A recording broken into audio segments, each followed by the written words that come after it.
¿cómo están? Vamos a cerrar este segundo bloque de la materia de didáctica general con un tema que en lo personal me apasiona mucho y que ya lo empezamos a revisar desde el semestre pasado, que es el diseño instruccional. ¿Qué es el diseño instruccional? Primero que nada, el diseño instruccional, como ya lo hemos platicado, es un proceso consciente y reflexivo de trasladar los principios de aprendizaje y de instrucción a todo nuestro trabajo que se va a ver reflejado en la planeación, en los materiales, en el tipo de actividades que realizamos, en los recursos y en la forma en que vamos a evaluar. Es así que podemos desde tres tipos o tres corrientes y paradigmas muy importantes podemos encontrar o podemos habilitar al diseño instruccional. Ya lo hemos visto que desde el conductismo, cuando todo el trabajo está centrado en el docente, en el cognitivismo, cuando está centrado en los contenidos o en las tareas que vamos a realizar, o en el constructivismo, cuando está centrado en el estudiante. Ahorita con el coronavirus nos hemos encontrado que nos hemos tenido que mover totalmente a la educación a distancia. Las clases, por ejemplo, en UPN están pensadas de manera presencial, es decir, que estemos el profesor y el alumno. Pero nosotros con el uso de la plataforma Moodle, Edmodo o otras herramientas que han visto con sus maestros, hemos trabajado de manera semipresencial. ¿Qué quiere decir? Que tenemos la parte presencial donde tenemos la intervención del profesor, de los alumnos, de los materiales y que podemos tener en cara a cara, tenemos interacción. Pero ahorita por las circunstancias nos hemos movido justamente a esta tercera modalidad, que es la de distancia, donde todo lo hacemos por vía virtual.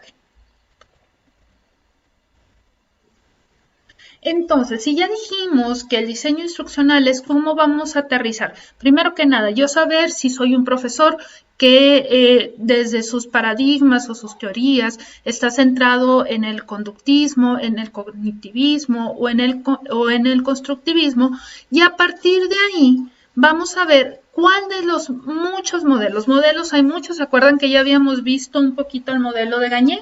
Bueno, hay otros modelos que han ido surgiendo a partir justamente del trabajo de Gagné.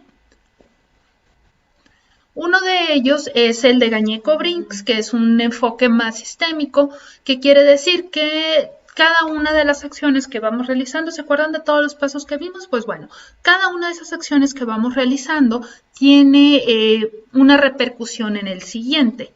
Está el modelo de Dick y Carey, que es reduccionista, es muy conductista y está basado en el estímulo-respuesta. Realizas una actividad, tienes una calificación. Realizas una actividad, tienes una calificación. Y ya muchos más modernos está el modelo Azure, que es totalmente constructivista, que el alumno elige sus propios temas y va desarrollando sus propios conocimientos. El modelo de Johansen, que está basado que está basado en ambientes de aprendizaje constructivistas, es decir, no solamente es actividad, calificación, sino que hay elementos dentro de mi diseño instruccional que me van a ayudar a enriquecerlo. Y por último es el modelo interactivo o enfoque de sistemas ADIE, que es en el que nos vamos a basar para revisar en esta sesión. El modelo ADIE tiene un fuerte componente de los modelos de Gagné. De hecho, van a ver que una de las partes de todo este modelo es justamente el modelo de Robert Gagné.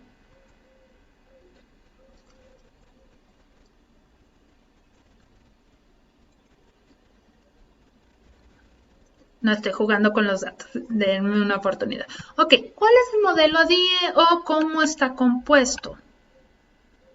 El modelo ADIE está basado en cuatro aspectos. De hecho, se ve muy pequeña esta imagen, pero ¿qué es lo que nos dice? El modelo ADIE nos dice que hay 4 etapas. La primera es el análisis que tenemos que realizar para poder construir el proceso de enseñanza y aprendizaje de nuestros alumnos y de nosotros mismos. Después tenemos, ya que hicimos un análisis, tenemos que diseñar, desarrollar e implementar y por último evaluar. Por eso son las siglas de ADIE, que es análisis, diseño, implementación y evaluación. Me voy a regresar un poco en las diapositivas porque ¿qué tengo que hacer en la etapa de análisis? ¿Qué preguntas me tengo que hacer? La primera de ellas es, a ver, mis alumnos, ¿con qué perfil de egreso tienen que terminar este programa? Ya sea primero de primaria, ya sea toda la primaria, ya sea el cuarto semestre de la licenciatura en pedagogía, ¿cuál es el perfil de egreso? ¿Qué deben de saber? ¿Qué modalidad de estudio está contemplada? No vamos a planear igual para una clase virtual que para una clase presencial. Después, justamente para cada uno de los módulos o cada una de las actividades, cuáles son las metas, propósitos, objetivos de aprendizaje que nosotros tenemos para esa etapa. A ver, ¿y mis alumnos a qué tecnologías tienen acceso?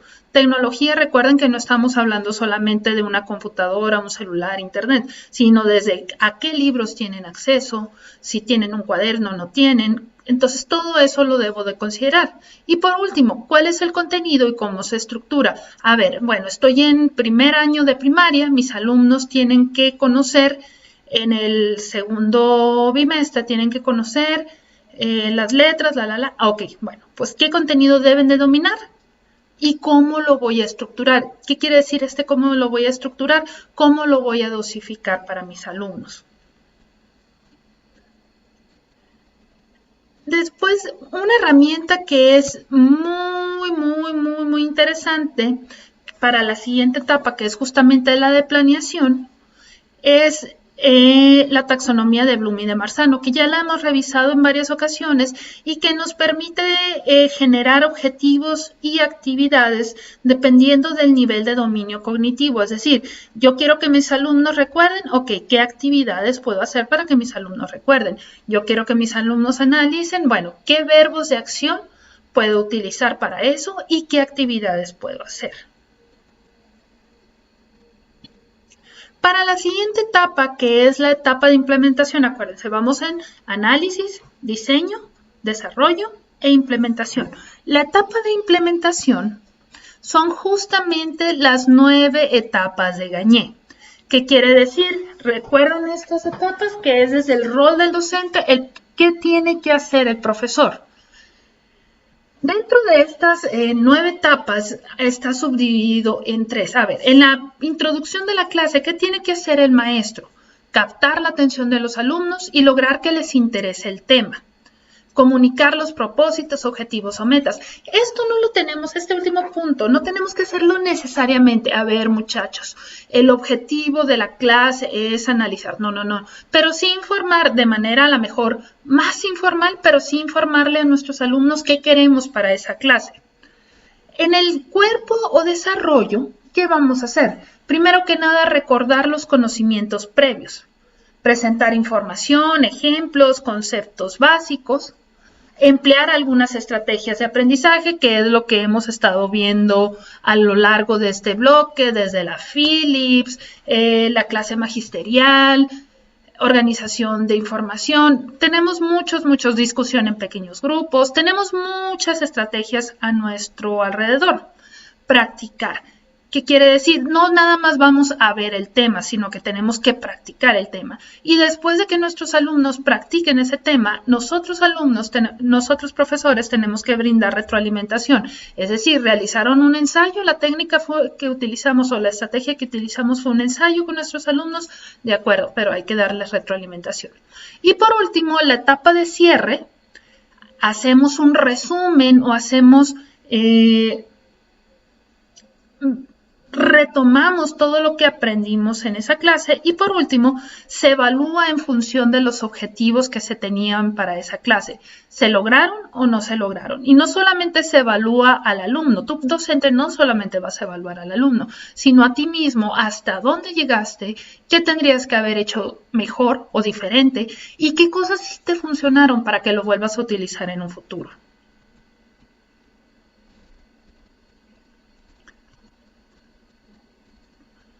Y después de que implementamos, tenemos que evaluar. ¿Y cómo lo vamos a hacer?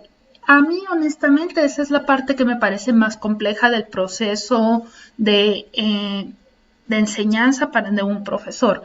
Y me gusta mucho este mini diagramita de flujo generado por Cavero que nos dice cómo evaluar. A ver, ¿qué hay que evaluar? Nos dice primero que nada, ¿el objetivo de aprendizaje tiene verbo activo, condición y nivel de logro? Sí. Eso ya sabíamos que lo teníamos que hacer desde la taxonomía de Bloom. ¿No lo tiene? Entonces, ok, hay que volver a redactar el objetivo de aprendizaje. Y después nos dice, haga que el alumno ejecute la acción con el verbo activo bajo esas condiciones. ¿Lo estamos haciendo bien? Sí. No lo estamos haciendo bien, entonces hay que utilizar un instrumento que evidencie esa acción. Entonces, por eso he insistido tanto este semestre de tenemos que tener evidencias de lo que se está realizando. Muchos dicen, pero si ya no revisó el cuaderno. Ok, no. Siempre tenemos que tener de las evidencias, evidencias de los productos que estamos realizando. Entonces, si se fijan, no es tan complicado. Me voy a devolver a la primera de las láminas, donde tenemos que analizar. Entonces, este cuadrito se los voy a poner en plataforma un poquito más grande para que alcancen a revisarlo. ¿Por qué? Porque la evaluación tiene un papel muy importante en este modelo. No sé si alcancen a ver que es una cruz en el centro o un signo de por. ¿Por qué? Porque cada una de las etapas la evaluación es una etapa en sí, pero también tenemos que evaluar si lo que estamos haciendo se está realizando, y no solamente desde el punto de vista del alumno, porque a final de cuentas de todo este modelo donde nosotros donde el alumno tiene participación es en la implementación y puede que un poco en la evaluación, pero justamente cuando nosotros hacemos el análisis tenemos que evaluar si lo que evaluamos será correcto, tenemos que evaluar si el diseño que realizamos es el correcto y si el desarrollo que estamos generando para nuestros alumnos es el correcto. Espero que esto sea igual de interesante para ustedes que para mí. Les mando un abrazo.